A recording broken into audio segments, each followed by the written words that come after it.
Welcome to the Africa Techkin, your weekly guide to what's new, what's next, what's happening in the world of technology right here on ZiFM Stereo. I'm your host, Danny That Guy, and allow me to guide you through the sometimes complicated world of technology. We've got a packed show for you today.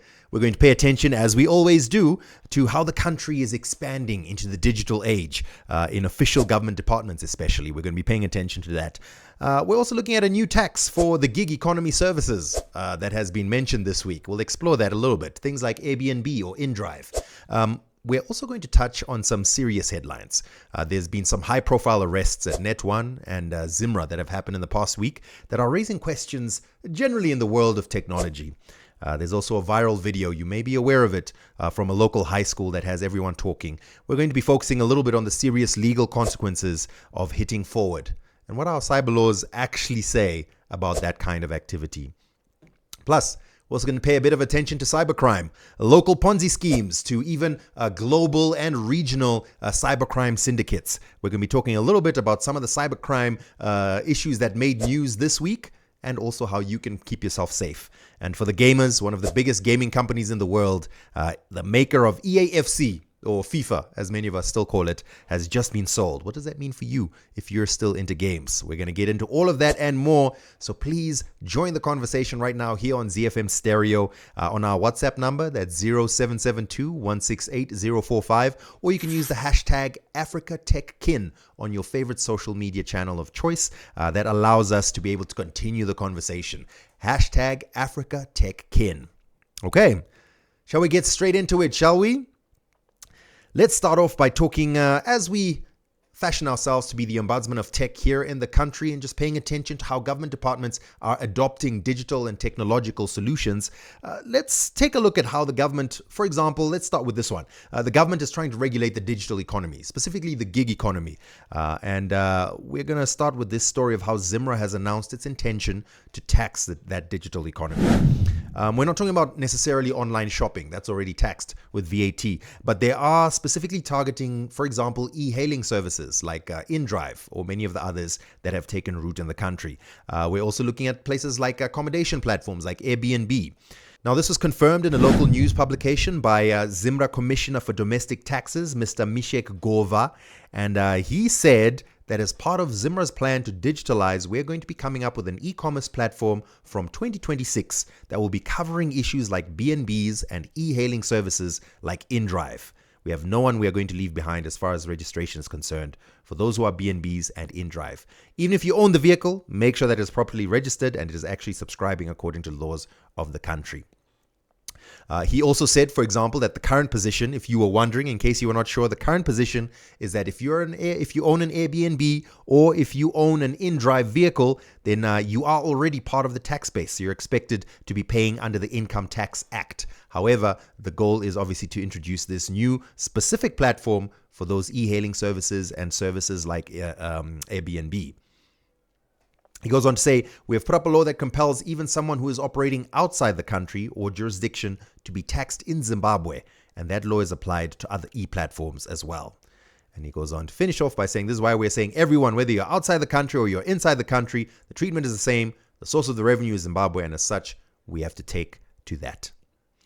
Obviously, no one likes tax. People don't want to talk about tax, but every country has its own tax laws in place, and it needs the tax to be able to operate. So the question now, is it a necessary step to tax the gig economy, to create this platform so that these e-hailing services like InDrive and Windy and any other such e-hailing services, as well as things like Airbnb or any other online booking platforms are also within the tax base?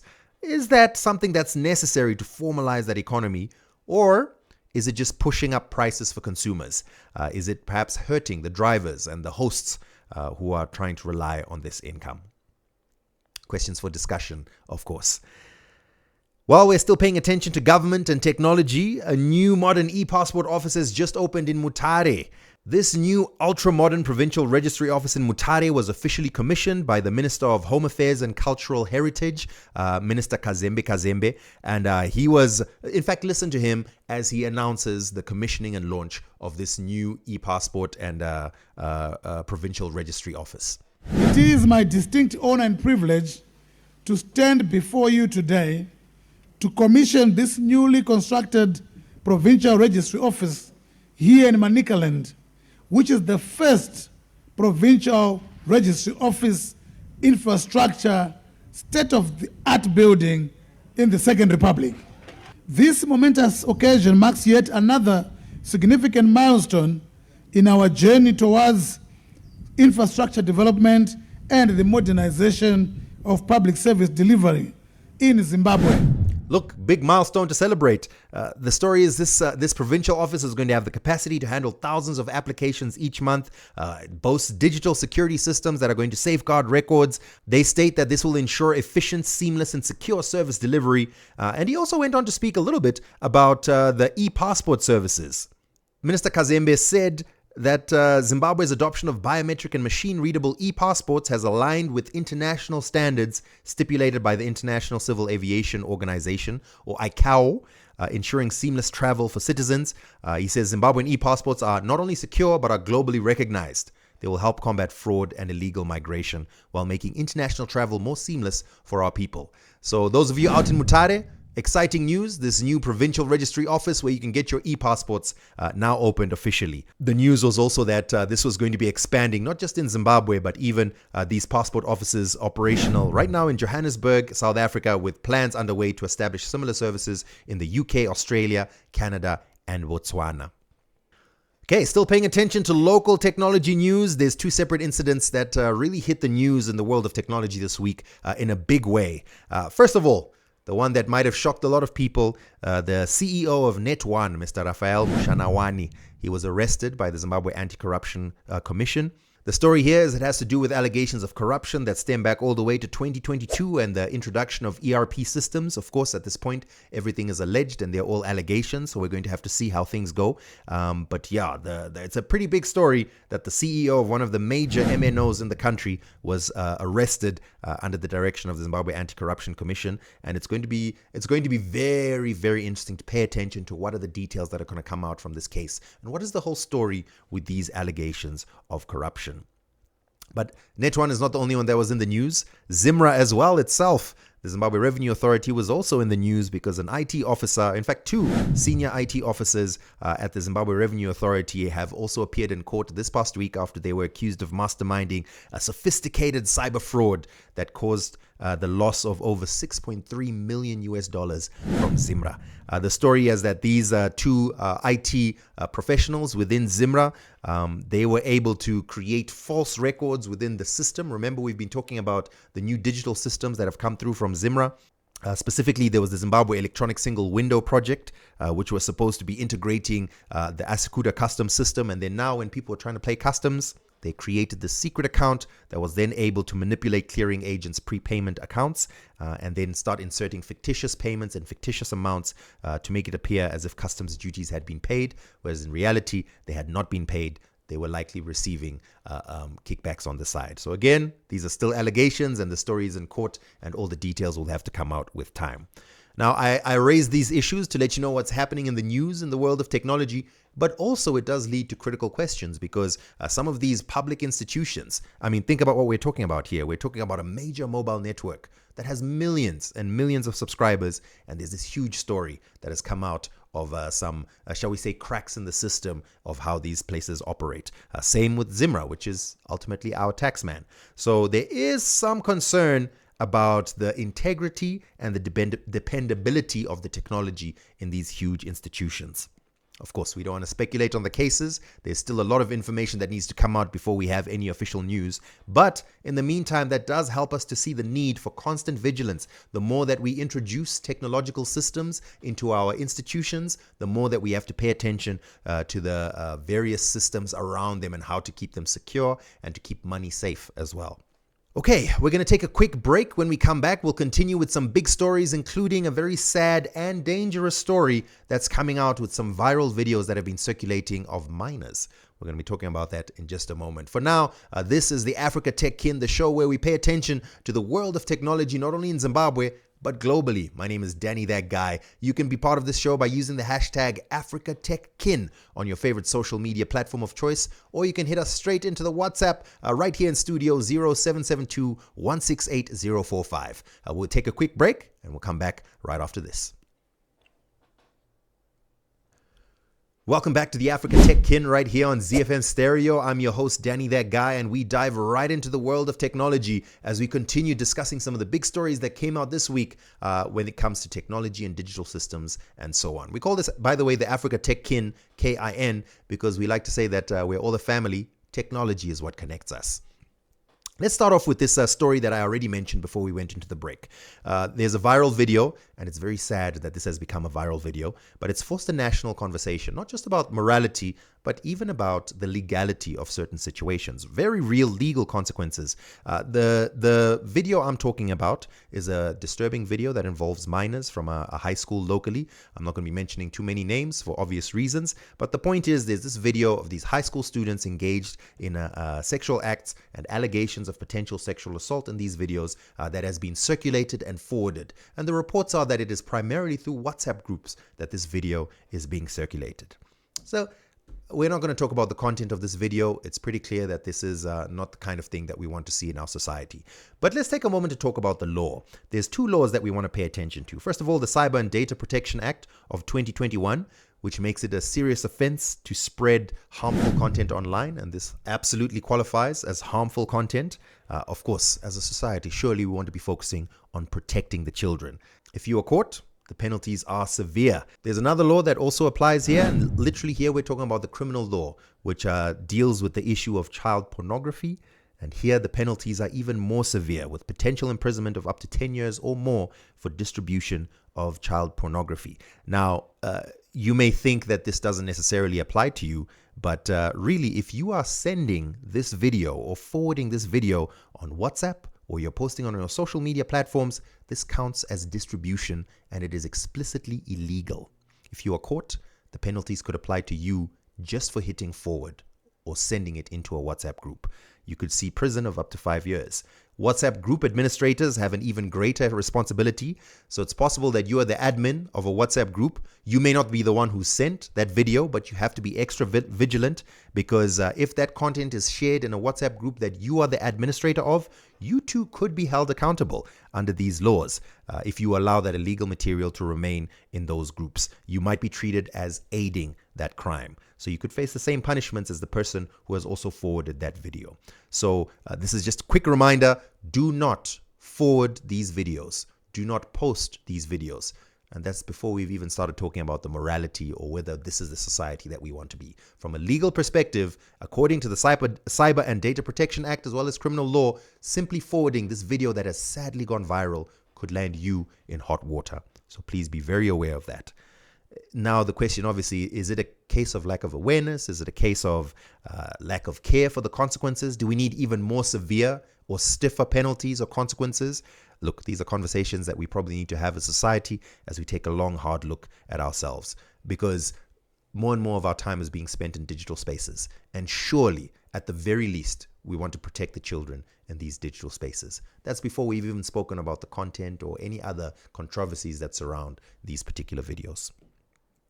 So, a moment for all of us, not just parents, not just schools, but all of us to reflect on how we are using the internet. Ask yourself the question, is this true? Is this legal? Is this harmful? Before you hit forward on any of that digital content or any of those videos that you might have. By the way, ignorance of the law is not a defense. Just clicking forward, just forwarding that video could be what lands you in prison. Speaking of prison, let's take a moment to talk about some cyber crimes. Some things that you should be aware of. So there's two stories that I want to highlight to you. The first story comes from something that may be familiar to you from a couple of years ago. This week, we saw two socialites, Madam Boss and Mama V, as they made their appearance at the Harare Magistrate Court, as they were going to be state witnesses in the trial against the founder or the alleged founder of the e-Creator Ponzi scheme. Now, quick refresher in case you've forgotten, back in 2023, there was a foreign national by the name of Zhao Jiantong, who allegedly created this investment platform called eCreator. And he is accused of defrauding more than 670 investors of over $360,000. And the story is that he was using the socialites platforms to advertise this platform called eCreator, and these 670 people invested, and eventually he just said that, oh, sorry, withdrawals are not working, and he disappeared. Now, of course, he's going to be facing these fraud charges. Now, they did not end up going forward with the case or hearing the case. It was postponed to later in October. We'll be paying a bit of attention to it. But really, it's one of the stories of cybercrime that many people very publicly fell victim to. That's not the only one. Another story came out this week. It was really a coordinated campaign by Interpol, the international police, who involved law enforcement from 21 African countries as they ran something called Operation Jackal. And who they were targeting? They were targeting a group of cybercrime networks that perform romance scams. They arrested over 260 people across Africa, intercepted millions of dollars, in fact, 2.3 million US dollars, and they also froze numerous bank accounts. What is a romance scam, you may ask? Well, the romance scam is essentially perpetrators, for the purpose of this particular story, those who were based in Africa, that would target people and try to start building online relationships with them and make them believe that they were in love before they started asking for money or blackmailing those people with explicit images. So what would happen is, after a period of time of talking to each other and saying sweet nothings to each other, eventually the mark or the victim falls in love. And then the next thing they do is start asking for money for investments, or they ask for intimate images, and then they use those images to blackmail the victims.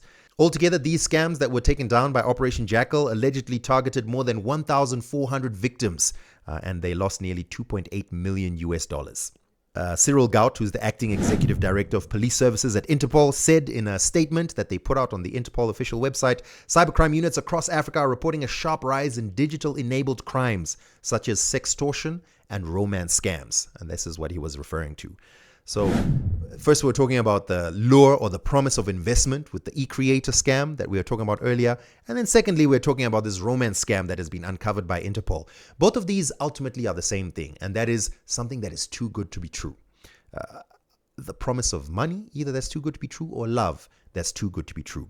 So allow me to share some practical advice that I was able to find from some of the experts on this topic. First of all, whenever you see a promise of guaranteed high returns with little to no risk, you can assume that that is very likely to be a scam. Real investment in the real world does not work like that. The idea of invest $100 and guaranteed you will receive $500, that's not a real way that investment works. So whenever you see something like that, please be very skeptical. It's likely that it could be a scam. Secondly, someone you've never met online but you talk to regularly professes that they love you, or they profess that they are growing into a very intimate relationship with you. Inevitably, they're going to ask for money. Immediately be skeptical. This could be a romance scam. And unfortunately, there are too many people who are lonely and perhaps are really looking for love that become very key marks for these perpetrators of these romance scams. So once again, don't fall too easily to this idea of, wow, I can't believe I just met someone and it happened so easily. If it seems too good to be true, then it's very likely that it is too good to be true. Never send money to someone you only know online. Be skeptical. Insist that you meet first before sending any money. And I mean, really, I would encourage you not to be sending any money. But hey, who am I to stop you? If that's what you want to do to show your love, perhaps you can go ahead and do that. But be skeptical. Don't just send money to someone who you haven't met just because you feel that there's a romantic relationship growing. Also, be skeptical. Be skeptical of those investments, especially the ones that say you have to get in now. You have to get in now. The window's closing. You have to get in now. Those are the ones where they grab you in your desperation. Okay, let's look at our final story, and this one is for the gamers. EA, one of the world's biggest gaming companies, has been reported as having been bought by Saudi Arabia's Public Investment Fund, or the PIF. The reported figure is a massive $55 billion US dollars. Now, you may think, okay, EA, I feel like I've heard that before. If you're a gamer, you immediately recognize it. But both EA and EA Sports were included in this deal. EA Sports FC is the new game, or EAFC is the new game. Many people still call it FIFA, but due to licensing rights, it's now called EAFC. But there's several other games that are owned by EA, including massive games that are played by many people, including Zimbabweans, such as Apex Legends, Madden, The Sims, and so on. So chances are, if you play FIFA, or you know of your friends who play FIFA, this is probably going to affect you. Not in any way immediately, but long term, it's going to be very interesting to see, now that this is owned by Saudi Arabia's public investment fund, what's going to happen to the FIFA games or the EAFC games. Are we expecting that there will be more attention paid to Saudi Arabia's football clubs? Perhaps. Our game price is going to change. Maybe. Perhaps we're going to be seeing a lot more investment in esports tournaments out in the Middle East. Also very interesting. Just a quick question. I wonder if it matters to you. Have you ever thought about who owns EAFC or who owns EA as a whole? Does it even matter to you who owns it, as long as you get your favorite game and you get to play it? I'll be very keen to see how this plays out in the longer term. But I just thought I'd mention that as a big story that came out this week, especially for those of you who enjoy playing EAFC. But yeah, there's a huger conversation here about the idea of national investment funds, such as the Saudi Arabia's PIF, getting involved in sport. That's something that perhaps is a conversation for the sports team. But regarding the gaming side of things, we thought we would mention it quickly on here. Okay, so that's pretty much all the time that we have for the Africa Tech Kin this week. Thank you very much for tuning in to another episode. I hope you found it enjoyable. I hope you found it meaningful and educative. We covered a lot. We spoke about ZIMRA talking about their new platform to try and tax the gig economy. So they would be taxing things like e-hailing services as well as B&Bs and so on. We also spoke about the legal warnings about sharing viral content. You have to be very careful before you hit forward. We spoke about online an ongoing fight against online scammers. And of course, the story that we just spoke about in the gaming world, EA Sports and EA being bought up by the Saudi Arabia Public Investment Fund. All of those interesting stories. If you have any comments on those or anything that you think you'd like to hear more about, please get in touch via social media platforms at ZiFM Stereo on anything, and please use the hashtag AfricaTechKin and we can continue the conversation. I'd also love to hear your feedback on some of these stories. If you missed part of this show or you want to hear it back, it's going to be available not only on YouTube, that's on ZiFM Stereo's YouTube platform, but it is also available via our podcasting platform. So please search for ZiFM Stereo Current Affairs on podcasts and you'll find this and other current affairs shows available for on-demand listening. And of course, we like to take clips of this show and put it on our social media platforms to try and get your feedback. Please look out for those and give us your thoughts and comments as we prepare for next week's show. In the meantime, please continue to show interest in this show. Hashtag AfricaTechKin. I've been your host, Danny That Guy. Don't go anywhere. Current Affairs does not end here on ZiFM Stereo. Coming up next, we've got Patience Musa. You don't want to miss her on Current Affairs, as well as several other Current Affairs hosts that we've got this evening and for the rest of the week. As for me, I'll be back again next week. Same time, same place, right here on ZiFM Stereo for the Africa Tech Kin, as we pay attention to the biggest technology news stories across the country and the world. Until then, thanks for tuning in. Bye-bye. Tune in next time for Africa Tech Kin on ZiFM Stereo, discussing all things tech.